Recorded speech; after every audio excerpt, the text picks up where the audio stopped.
Salam sejahtera untuk kita semua. Dalam kesempatan ini, saya ingin membahas satu masalah dengan judul Meraih Jabatan dengan Ijazah Palsu. Sehubungan dengan pemberitaan tentang ijazah palsu terhadap mantan presiden, ada beberapa pertanyaan yang perlu kita simak. 1. Bisakah seseorang meniti karir dengan ijazah palsu?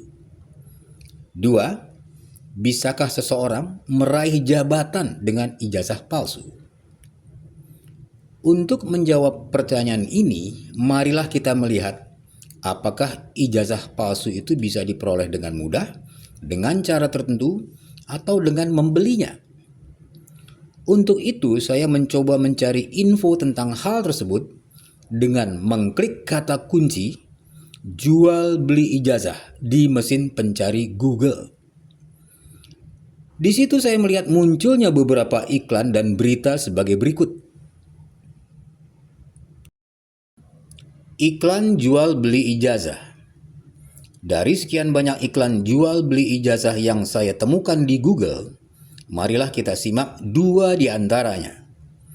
1. Iklan pertama menawarkan jual ijazah SD, SMA, dan SMK. 2.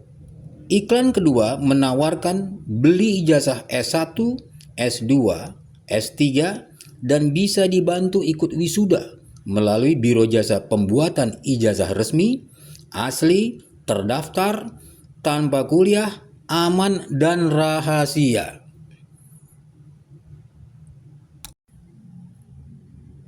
Masalah yang timbul dari jual beli ijazah. 1. Tanpa ikut kuliah, seseorang bisa memperoleh ijazah dari berbagai tingkatan pendidikan dengan cara membeli.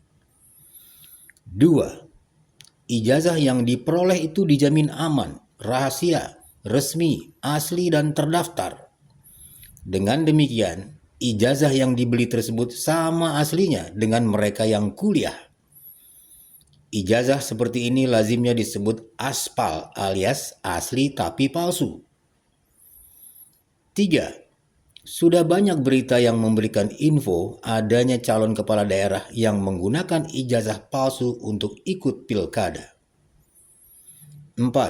Ada indikasi perguruan tinggi resmi terlibat dalam jual beli ijazah yang tentunya melibatkan petinggi di perguruan tinggi tersebut. 5. Media Tempo pernah memberitakan ditutupnya perguruan tinggi resmi oleh Kemendikbud karena terlibat kasus jual beli ijazah. Kesimpulan. 1. Mencari kerja dan meniti karir dengan menggunakan ijazah palsu bisa saja terjadi. 2. Meraih jabatan dengan menggunakan ijazah palsu adalah sebuah peluang yang saat ini sudah banyak digunakan orang. Salah satu contohnya adalah calon kepala daerah yang menggunakan ijazah palsu pada saat ikut pilkada. 3. Jual beli ijazah palsu adalah salah satu penyebab rusaknya pendidikan di Indonesia. Oleh karena itu, kasus ini tidak cukup jika diatasi oleh Kementerian Pendidikan saja, tetapi juga perlu ditindak tegas oleh penegak hukum di negeri ini. Ijazah Jokowi. Terkait dengan hebohnya pemberitaan tentang ijazah Jokowi yang dituding palsu oleh berbagai pihak, tentunya masyarakat ingin tahu apakah ijazah Jokowi itu asli atau palsu. Untuk menjawab pertanyaan ini, ada dua hal yang perlu Anda cermati, yaitu 1. Karena kasus ini sudah masuk ke dalam proses hukum, maka lebih baik kita tunggu saja keputusan dari pengadilan yang kita harapkan bisa bersikap netral.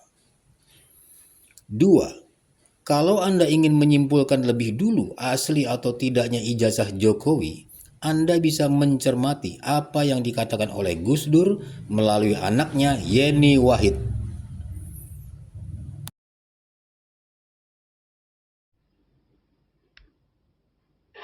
Gus Dur dulu pernah ke kedatangan seorang pejabat gitu, yang mengeluhkan soal ijazahnya yang dianggap palsu ketika mendaftar sebagai bupati. Gitu.